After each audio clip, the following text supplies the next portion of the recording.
Assalamualaikum warahmatullahi wabarakatuh.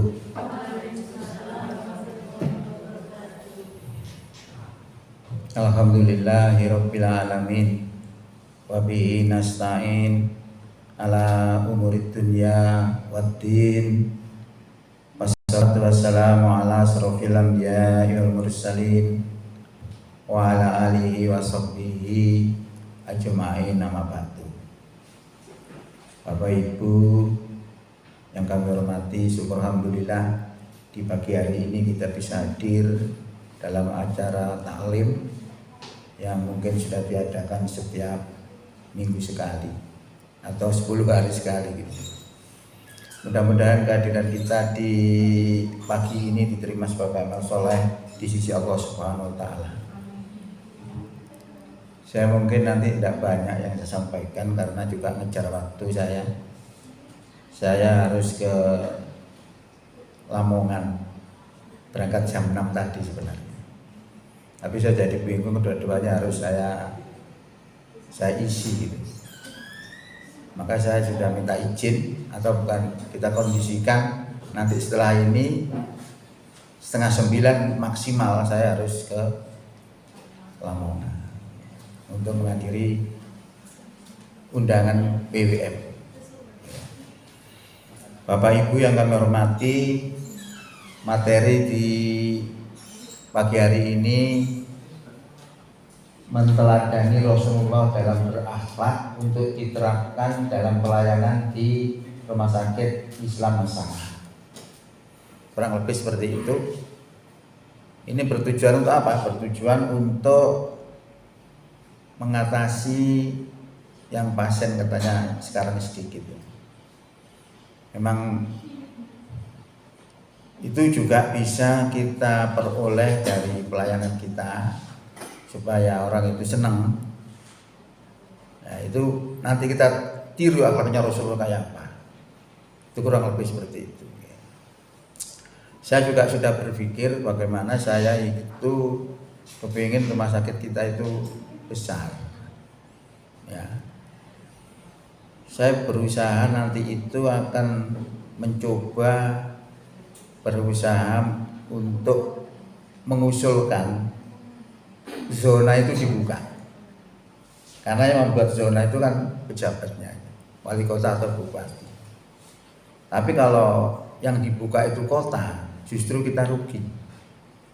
Nanti banyak orang-orang yang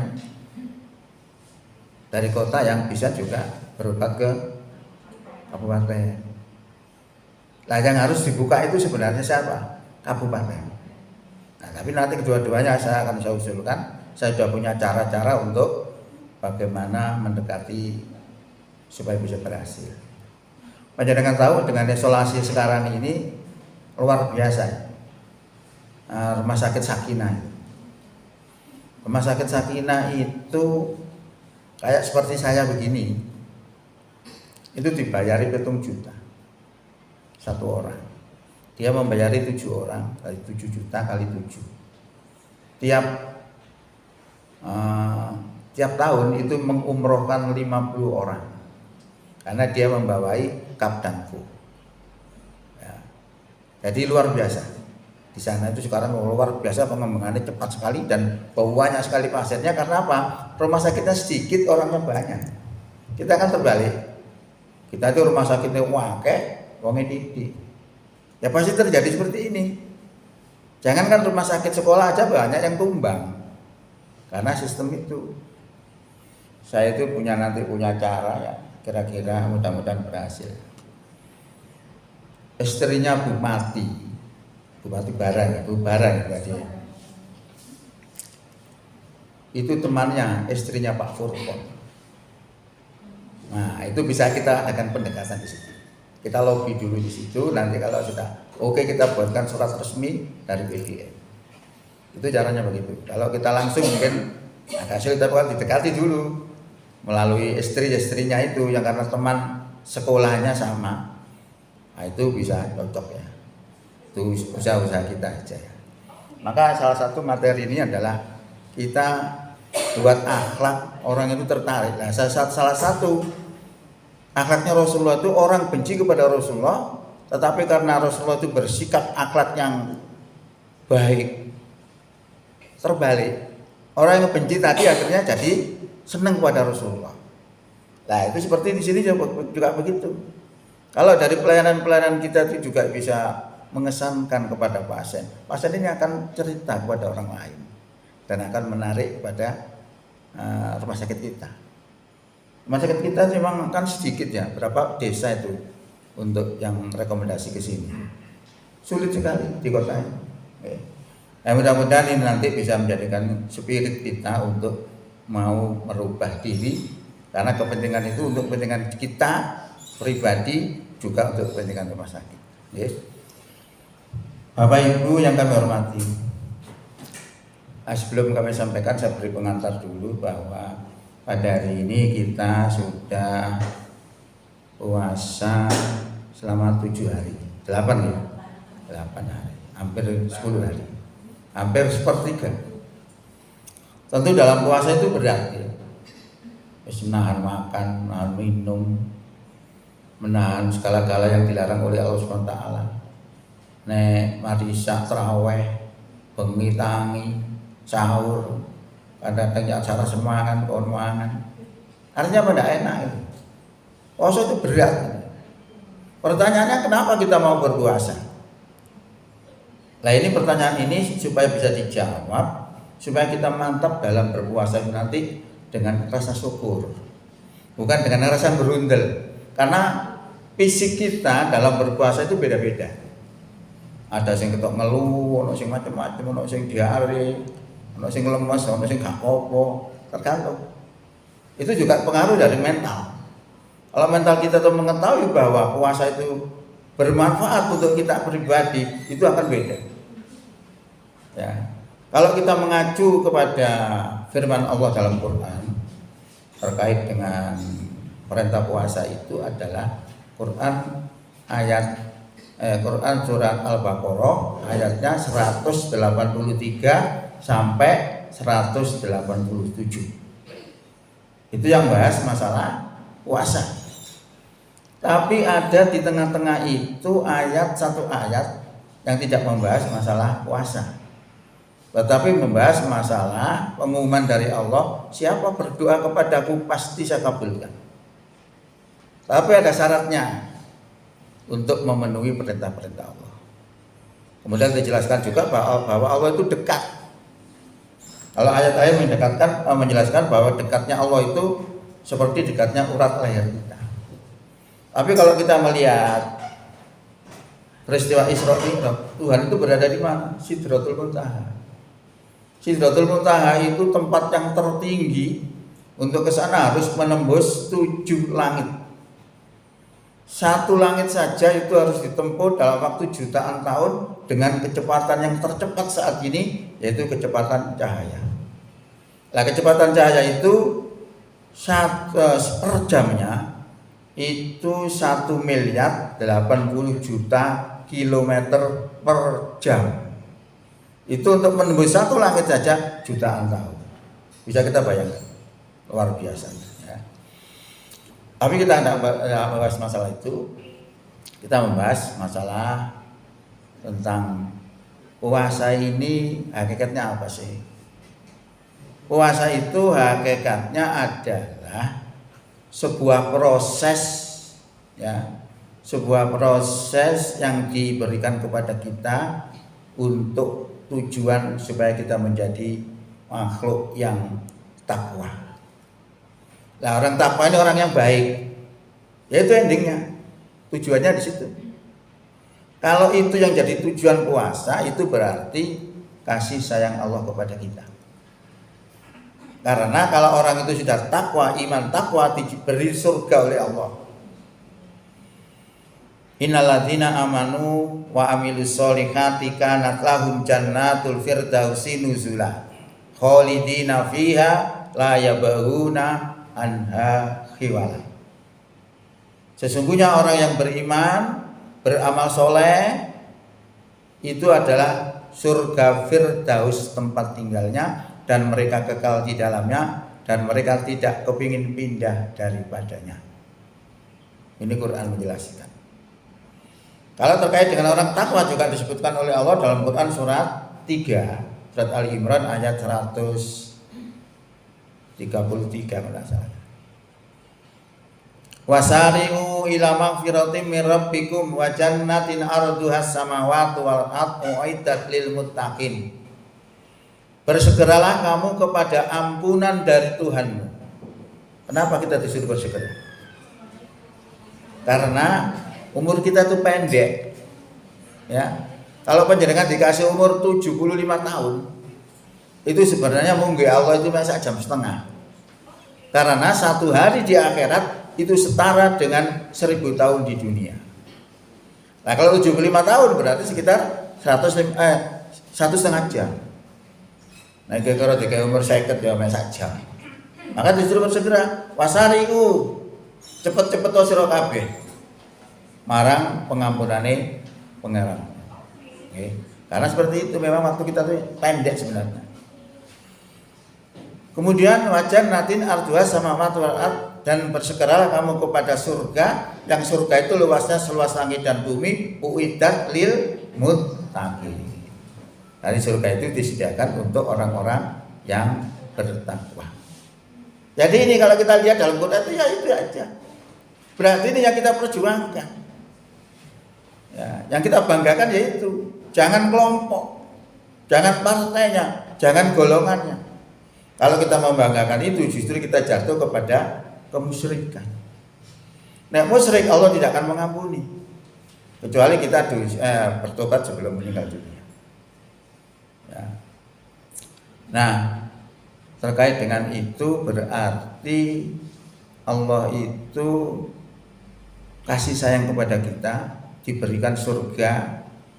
Ini yang perlu kita syukuri dan kita terima kasih kepada Allah Subhanahu wa taala.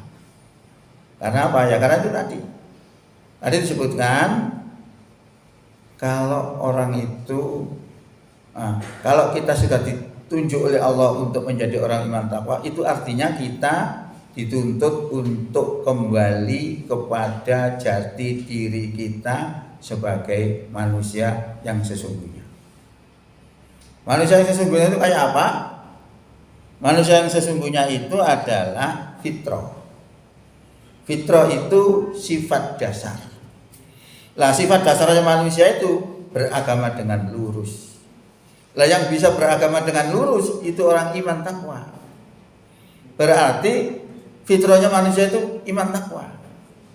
Dan juga manusia itu fitrahnya adalah tauhid. Nanti kami bawakan ayatnya.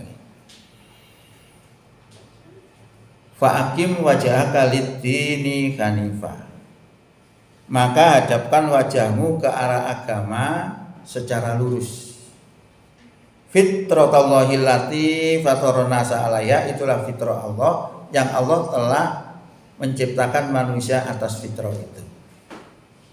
La tabdila lil khalqillah, tidak ada perubahan terhadap fitrah Allah itu. Jadi fitrahnya manusia itu sejak zaman Nabi Adam sampai sekarang pancet. Fitrahnya itu adalah beragama dengan lurus tadi. Zalika dinul qayyim, itulah agama yang lurus. Walakinna aksarun nasi la ya'lamun, tetapi kebanyakan manusia itu tidak ngerti. Nah, setelah dijelaskan oleh Allah seperti itu, tetapi karena manusia banyak yang nggak mengerti sehingga terkontaminasi. Fitrah itu bisa terkontaminasi karena beberapa pekerjaan kita. Boleh karena pergaulan kita, boleh karena salah milih teman dan sebagainya, akhirnya terkontaminasi. Fitrah tadi tidak murni. Maka diberi kesempatan oleh Allah untuk bertobat. Munibina ilaihi, dengan bertobat kepadanya.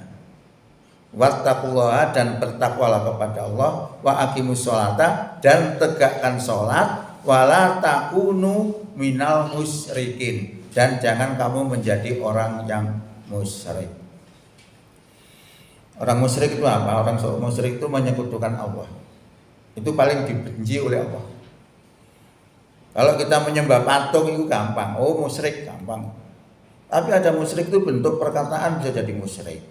Bentuk kita mengikuti ulama bisa jadi musyrik. Bentuk kita membanggakan golongan juga bisa jadi musyrik. Tadi disebutkan oleh Allah, wala takunu minal musyrikin. Dan jangan kamu menjadi orang musyrik. Siapa orang musyrik di sini? Minal ladzina farraqu dinahum wa kanu syi'a. Kullu hizbin bima ladaihim farihun. Yaitu orang yang memecah belah agama mereka menjadi beberapa golongan. Tiap golongan merasa bangga dengan apa yang ada pada diri mereka. Ternyata yang seperti ini musyrik. Berarti yang harus dibanggakan itu adalah iman takwa kita, bukan golongan. Ini yang harus diperjuangkan. Apalagi sekarang bulan Ramadan yang diperintahkan oleh Allah untuk membentuk pribadi kita menjadi takwa. Ini berarti kita berterima kasih. Ya.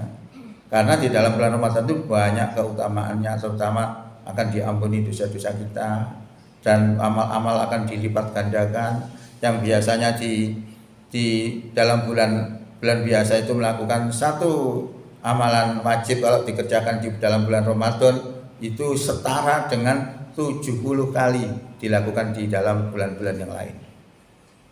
Itu banyak sekali, ya. Fadilah-fadilah di dalam puasa.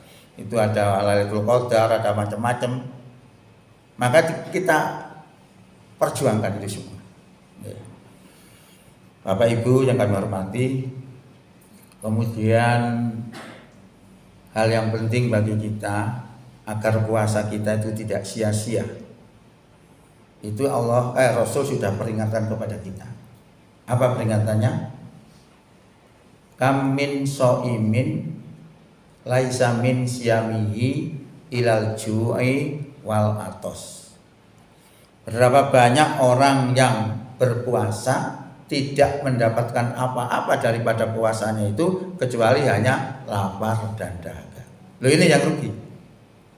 Orang yang seperti itu akhirnya tidak mendapatkan apa-apa.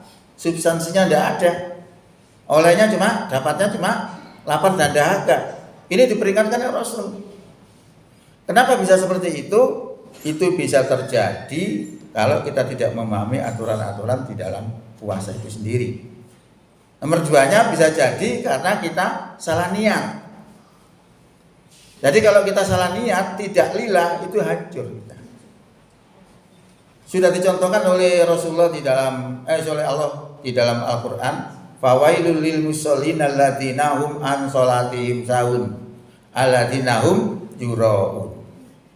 Celakalah orang yang sholat, neraka orang yang sholat, karena mereka lalai dalam sholatnya dan mereka berlaku ria. Ria itu pamer, berarti mengerjakan sesuatu tidak karena Allah tetapi karena orang lain. Loh, ini walaupun sholat tidak diterima.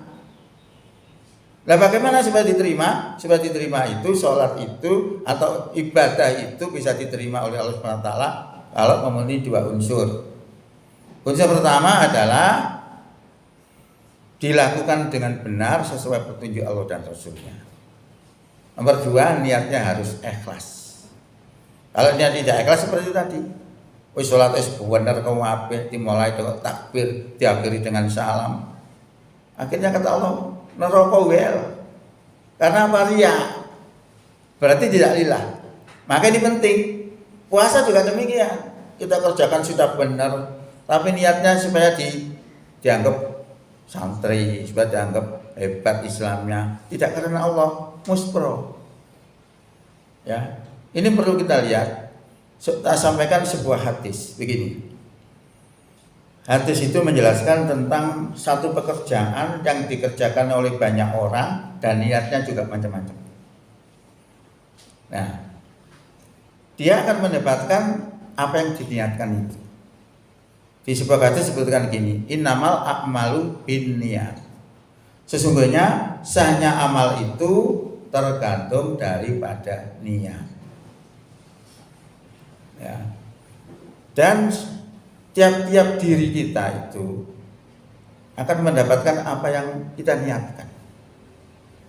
Maka barang siapa yang berhijrah karena Allah dan Rasulnya, maka dia akan mendapatkan pahala karena dia berhijrah karena Allah dan Rasulnya. Barang siapa berhijrah karena urusan dunia yang akan dicapainya, atau mengejar wanita yang akan dinikahinya, maka dia akan mendapatkan apa yang dia niatkan tadi.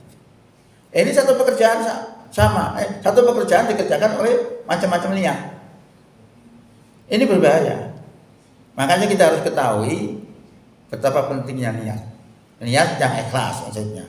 Ada sebuah hadis yang saya sampaikan untuk jadikan pelajaran ini.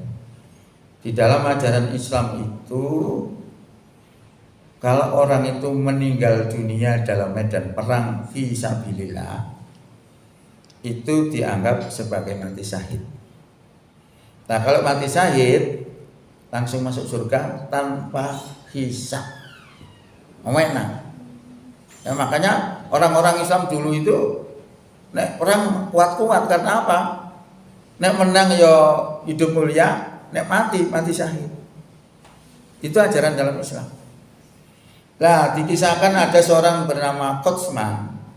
Itu penduduk Madinah. Penduduk Madinah ini dia berperang dalam Islam itu terus gugur.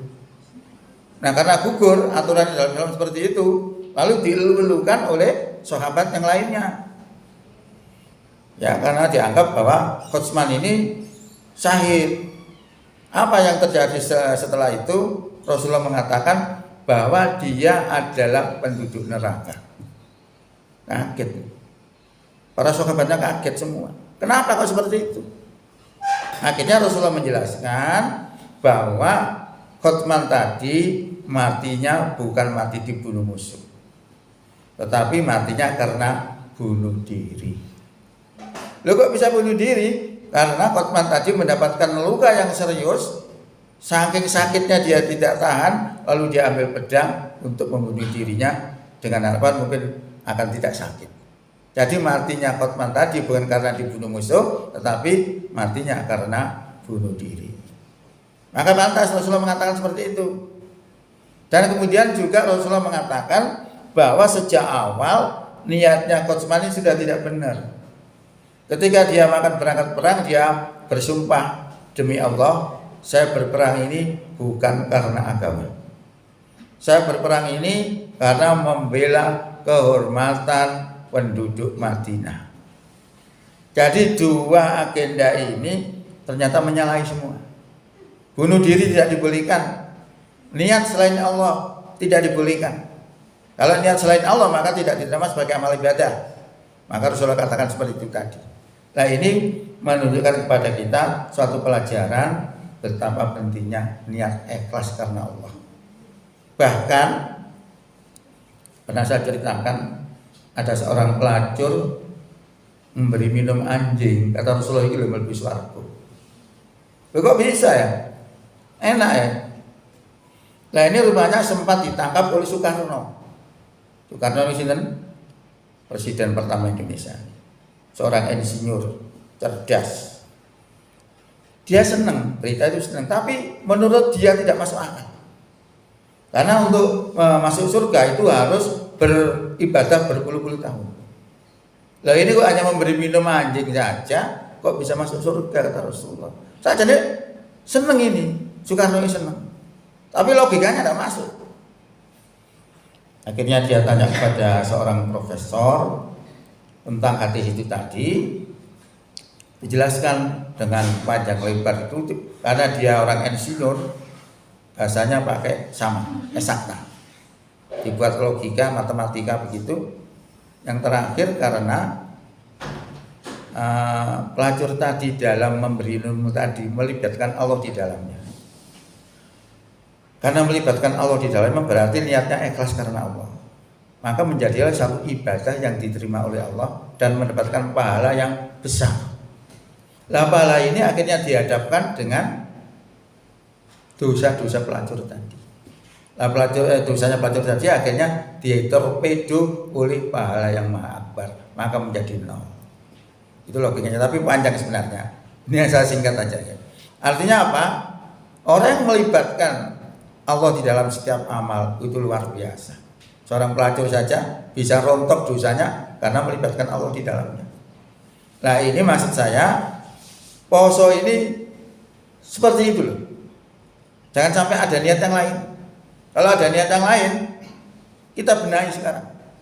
Kita rubah bahwa puasa yang kita lakukan itu karena atas perintah Allah. Berarti kalau kita melaksanakan poso, berarti niat ikhlas karena Allah. Itu insya Allah akan menghasilkan satu ibadah yang luar biasa. Saya kira itu pengantar saya. Pengantar wakil menyo. Ini nanti ya sebentar aja. Jadi ini sebagai pengantar akan kami lanjutkan dengan materi pokoknya, yaitu menteladani akhlak Rasulullah dalam mengejawantahkan takwa kita kepada Allah Subhanahu wa taala.